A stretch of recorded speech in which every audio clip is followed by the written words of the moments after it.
క్రైస్తవ సమాజం అంతా కూడా అంటే అందరూ అనట్లేదు కానీ ఒక్క ట్రాక్లో వెళ్ళిపోయినది. ఎందుకని ఇక్కడ బైబిల్ ఏం చెప్తుందో పరిశీలించట్లేదు. ఇక్కడ మనం బైబిల్ని ఏ విధంగా చదవాలి? నేను చాలా బుక్స్ చదువుతాను, హిస్టారికల్ బుక్స్. ప్రపంచంలో ఉన్నటువంటి ఏ పుస్తకం చదివినా సరే కొన్ని నియమాలు ఉంటాయి. ఏంటంటే పుస్తకంలో రాయబడింది ఏ కాలంలో జరిగిందో పరిశీలించాలి, రాయబడింది ఏ కాలంలో జరిగిందో పరిశీలించాలి, అక్కడ ఆచార సంస్కృతులు ఎలా ఉంటే పరిశీలించాలి, అక్కడ ప్రాంతాలు ఎలాంటివో పరిశీలించాలి, అది ఎంత డెవలప్ అయిన కంట్రీయో పరిశీలించాలి. ఆ తదుపరి దానికి చారిత్రక ఆధారాలు ఎన్నో పరిశీలించాలి. అంటే ఇప్పుడు పుస్తకం నేను రాస్తాను, నేను రాస్తే నిజమైపోద్దేంటి? అవదు కదా. దానికి కావాల్సిన చారిత్రక ఆధారాలు కూడా కావాలన్నమాట. ప్రపంచంలో ఉన్న ఏ పుస్తకం, అది పనికిమాల పుస్తకమైనా సరే, చదివిన తర్వాత దానికి ఎన్ని క్వాలిటీస్కి అది వర్తిస్తాలే చూడాలి. మామూలు పుస్తకం చదివితే అంత అనుకుంటే పరిశుద్ధమైన ఈ గ్రంథాన్ని, ఈ గ్రంథం చదివేవాడు మనం ఎలా చదవాలండి?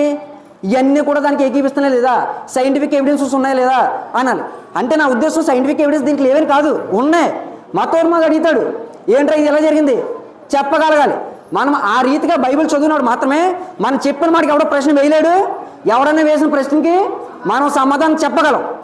ఆ రకంగా ఉన్నప్పుడు ప్రస్తుతం ఉన్నటువంటి సమాజంలో సువార్తను వ్యాపింప చేసుకుంటే వెళ్తాం అన్నమాట. లేదనుకోండి మతోన్మాదం దొరికేస్తాం, ఏముండదు. తర్వాత మనం ఏమనుకోవాలంటే వాడు ఈలో దురత్మ దూరిందిరా అందుకే ఇలా మాట్లాడతాం అనుకోవాలి తప్ప వాడికి చెప్పుతో కొట్టిన సమాధానం అయితే చెప్పలేం మనం.